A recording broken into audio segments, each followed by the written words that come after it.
criava as mais falsas dificuldades para aquela coisa clandestina que era a felicidade. A felicidade sempre iria ser clandestina para mim. Parece que eu já pressentia.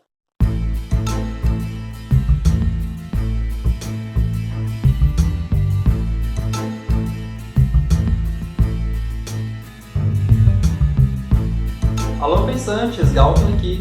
Sejam bem-vindas e bem-vindos a mais um vídeo do Ser Linguagem no YouTube. Mais uma vez dentro do projeto Clube do Conto Vega. E mais uma vez na companhia de... Olá, eu sou Maílson do perfil Nota de um Observador. E a gente está aqui junto mais um dia para discutir mais um conto com vocês. Parece cansativo, mas eu prometo que a gente quer. Eu prometo que é ótimo, né? Eu juro que a gente está se divertindo muito com o feedback de vocês. Inclusive, deixa eu aproveitar para agradecer, né? Nos últimos vídeos, a gente tem recebido muitos comentários, também, principalmente no YouTube, né? Mas também no Instagram, de amigos nossos e pessoas próximas, e até gente que acompanha o Instagram e não quer ter proximidade com a gente, falando que está gostando muito do projeto, que está gostando muito das discussões que a gente tem trazido para o canal. Outra vez também. Lembra aquele recado do vídeo de ontem sobre a minha vizinhança? Então, se aplicar hoje também. As crianças estão ali praticando a sua felicidade clandestina, tá? Como sempre aqui na gente. Gente, hoje é um dia especial, um dia assim, né? Atípico, porque a gente vai discutir um conto da Clarice Lispector, uma das escritoras mais aclamadas da nossa literatura nacional, e também uma das mais pedidas pela audiência dos dois perfis no Instagram, quando a gente estava montando a lista de contos. Então, montando a lista, a gente perguntou o que as pessoas queriam ver nesse conto velho, e Clarice Lispector saiu em disparada em várias sugestões. E então a gente trouxe Felicidade Clandestina para discutir hoje com vocês. E um outro fator que faz com que o episódio de hoje seja atípico é que o podcast que saiu de manhã foi narrado, né? Ele trouxe a voz de uma convidada muito especial, a Laurisa Maurício, que está sempre com a gente nos vídeos agora, narrando o conto Felicidade Clandestina. Esse conto que para ela é muito especial, a gente agradece muito o carinho e a disposição com que ela se dedicou a essa tarefa, e haverá outras surpresas. A gente pode garantir que novas vozes muito incríveis vão estar no podcast do Ser Linguagem, sempre às manhãs, para poder narrar os contos que a gente discute à noite com vocês, tá? Mas afinal de contas, quem é essa autora que foi tão reivindicada pelas audiências dos dois perfis no Instagram para estar aqui com a gente no Clube do Conto Vega, Maílson? Para a gente que estuda letras e estuda literatura, Clarice é sempre uma figura carimbada nas nossas aulas, nas nossas discussões. No Facebook. E é interessante a gente perceber que ela é muito aclamada como escritora brasileira, como escritora de maior influência. Mas a gente precisa lembrar, eu gosto sempre de lembrar disso, né? Clarice nasceu na Ucrânia e foi naturalizada brasileira.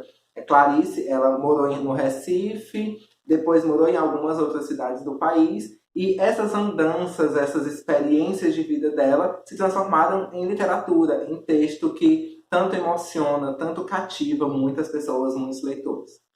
Aqui cabe uma ressalva, né, sobre a biografia da Clarice. Recentemente, talvez não tão recentemente, muito tem se discutido aos cachorros da vizinhança. Dizem que os cães veem coisas. Esse meme vai ficar aqui no Clube do Conto Vega até o fim.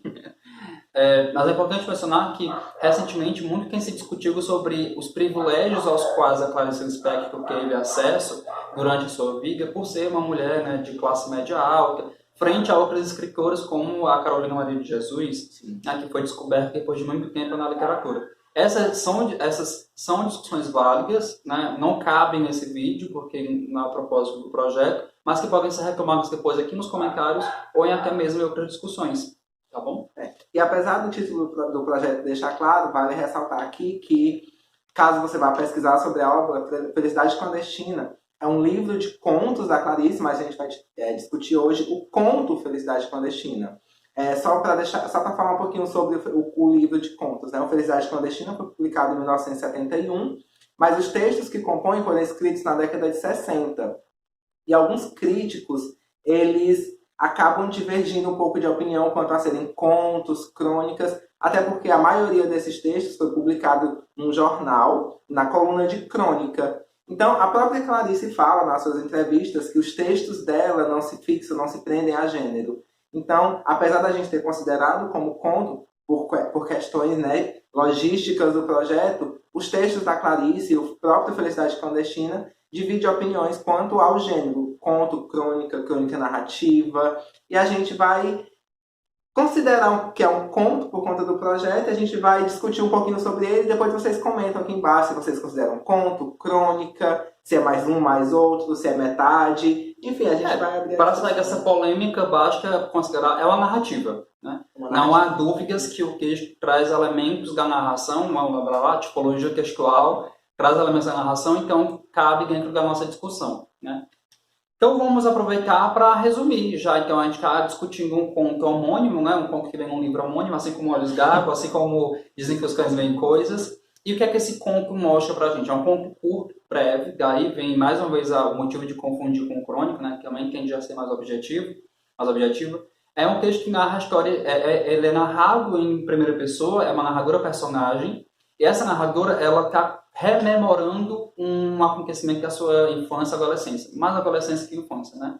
A gente percebe muito isso pela linguagem, né? A linguagem ela é muito mais rebuscada do que caberia a uma adolescente, mesmo em anos 60, por exemplo. Então, a gente imagina que é uma mulher, muitos atribuem isso à própria Clarice, né? Há um traço autobiográfico que você já discutiu, muitos dizem que é a própria Clarice que é a personagem principal, segundo alguns artigos que nós lemos. Então, essa mulher rememora um momento de escola em que há uma figura, há uma menina na classe, né, dessa narradora, gorda, de cabelos crespos, meio arruivados, de busto largo, que comia bala, né, mascava bala fazendo muito barulho, que era muito mal educada, muito maldosa, muito grosseira. E essa menina, ela era filha de um dono de livraria, de um livreiro, né? E essa nossa narradora, imperdoavelmente linda, diz isso no texto, né? Magra, achatada, né? Sem tanto peito, por exemplo, a gente vai percebendo que ela é de uma condição social um pouco mais baixa que essa menina gorda, filha do livreiro.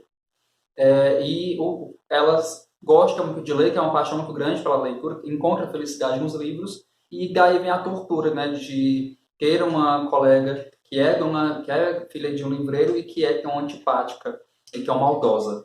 E eis que um dia nossa narradora ouve essa filha do livreiro falar que tem um livro, Reinações de Narizinho, do Monteiro Lobato, né? Eu estou cortando alguns detalhes, como, por exemplo, o fato de a menina dar sempre presentes para as outras meninas nos aniversários, mas os presentes eram cartões postais do Recife mesmo, enfim, o que dá para esses detalhes, que eu só resumindo mesmo. Então ela ouve isso e pede o livro emprestado. E aí a menina, filha do livreiro, diz assim, tá bom, ok, passa lá em casa hoje mais tarde que eu lhe empresto o livro. Nossa narradora vai muito feliz, estonteante, até a casa da filha do livreiro para conseguir que o livro emprestado. Chegando lá, a filha do livreiro diz que não está com ela o livro, que ela tinha esquecido, que emprestou para alguém. Isso se repete no dia seguinte, no dia seguinte, no dia seguinte, e passa assim, um bom tempo, né, o texto não especifica, mas um bom tempo que isso se repete, né? Esse dia da marmota se repete. E é isso que um dia, uma dessas idas e vindas da casa da filha do livreiro, a narradora é recebida pela mãe da filha do livreiro, né, pela esposa do livreiro. E a mãe, surpresa, assim, o que é que essa menina está fazendo aqui tantas vezes, né, veio, nem entra. E aí elas se explicam, se confundem primeiro, mas se explicam. E aí a mãe fala assim, mas como assim? Esse livro nunca saiu daqui. Você nem gosta de ler. Faz o seguinte, leve com você esse livro e fique com ele o tempo que você quiser. E é a maior felicidade da vida da nossa narradora personagem. Ela leva o livro para casa e a felicidade é maior do que tê-lo, porque ela pode ficar com ele quanto quiser. Essa questão de determinar o tempo que ela pode ficar, né? Como não é dela, então ela escolhe quanto tempo. Exatamente. É muito interessante. E a primeira coisa que ela faz quando chega em casa não é ler o livro. É fingir que não o tem, para ter a alegria de descobrir que ele está ali.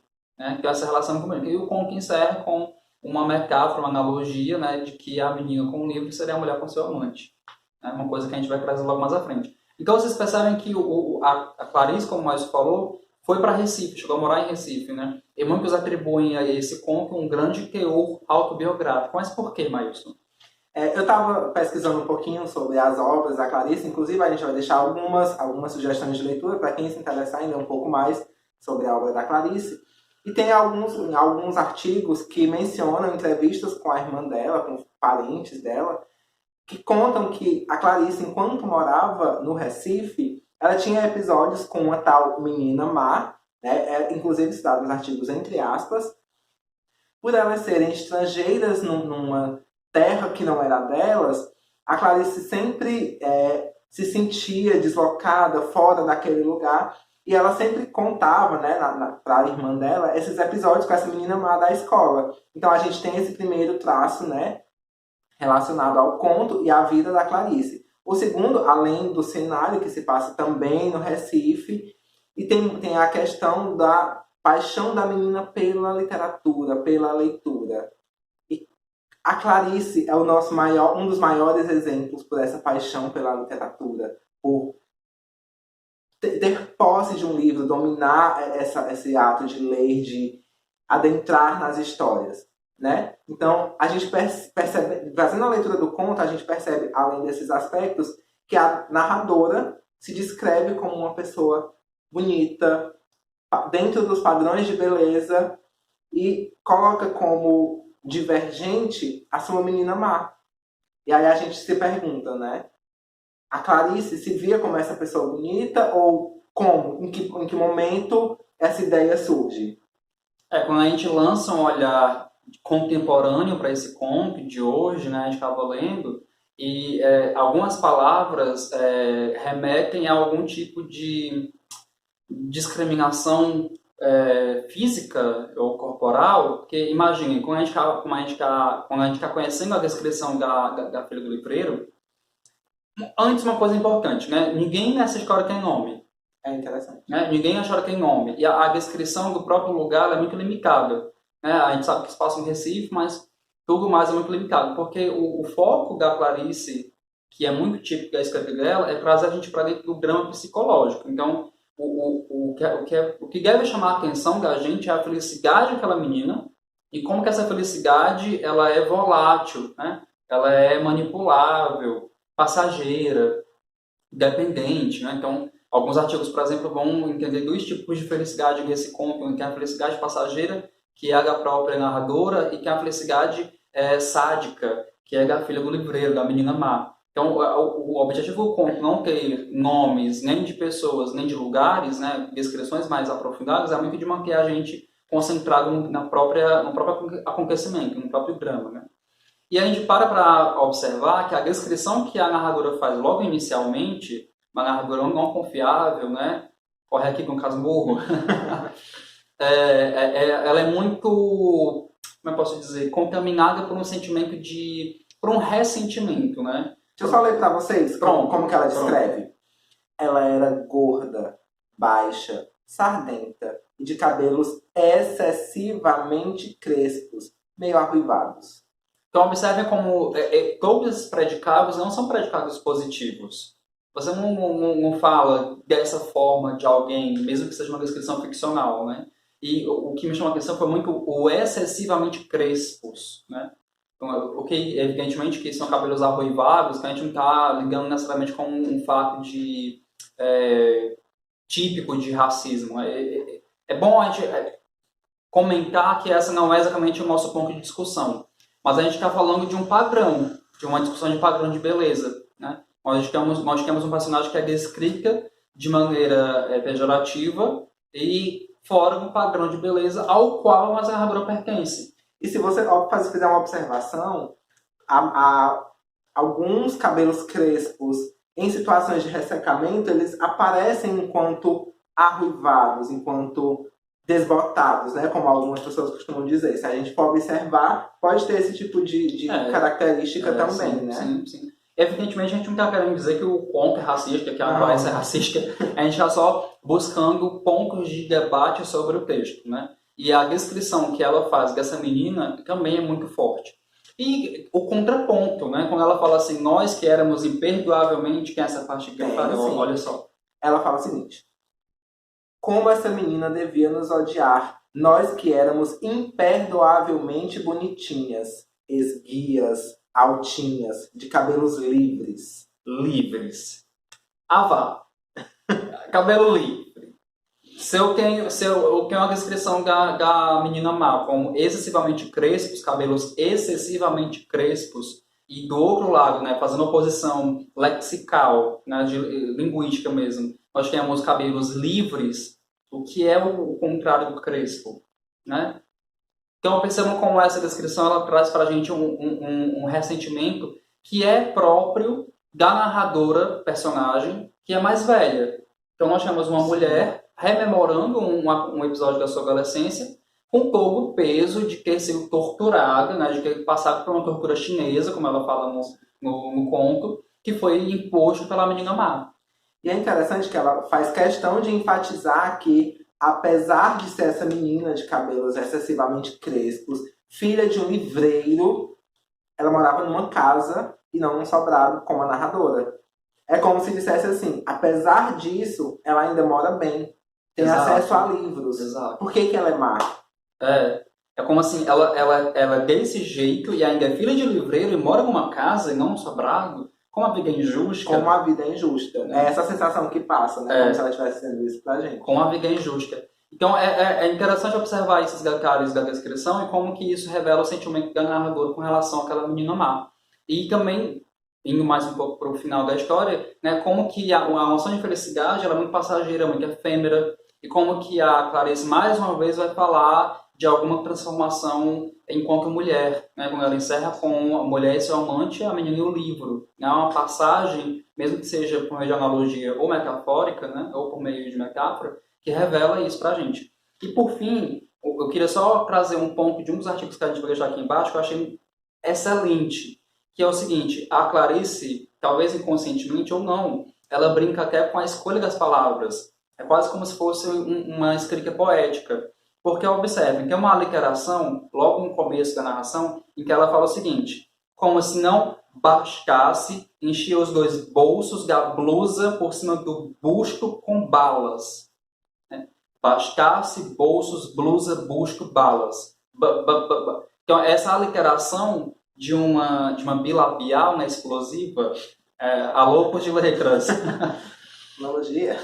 Né? Então, esse arredondado da boca, bolsos, né, busto, relembra isso com base na iconicidade, que é uma categoria de análise da semiótica, se eu não me engano, vai remeter à gordura, né? O arredondado dos lábios. Não só a gordura, enfatizando esse ponto, como que as explosivas buscos, boca, né, vai remeter a um sangue quente, a uma pessoa explosiva, a uma pessoa barulhenta.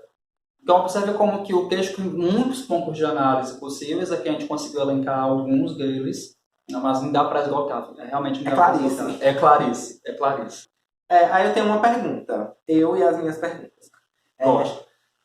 Observando que a gente está falando de felicidade clandestina, que a narradora mostra que para ela a felicidade é uma questão passageira, que ela é efêmera, que ela pode ser comparada a outras coisas. Nós temos a antagonista, que tem essa felicidade clandestina na maldade. Aí eu pergunto para vocês, qual a felicidade clandestina de vocês? Eita. Vou correr nos comentários. Vou comentar aqui embaixo qual é a minha felicidade clandestina. Eu quero saber qual é a sua. Então é isso, gente. Amanhã, no Sem Linguagem Podcast, de manhã, sai o conto de amanhã, que é A Pensão, do James Joyce. Mais um clássico, né? Se a gente pensar em termos de potência literária. Mas a gente vai deixar esse comentário para amanhã. Exatamente. De manhã sai o Sem Linguagem Podcast. À noite estaremos aqui mais uma vez no YouTube. É isso. Tchau. Tchau.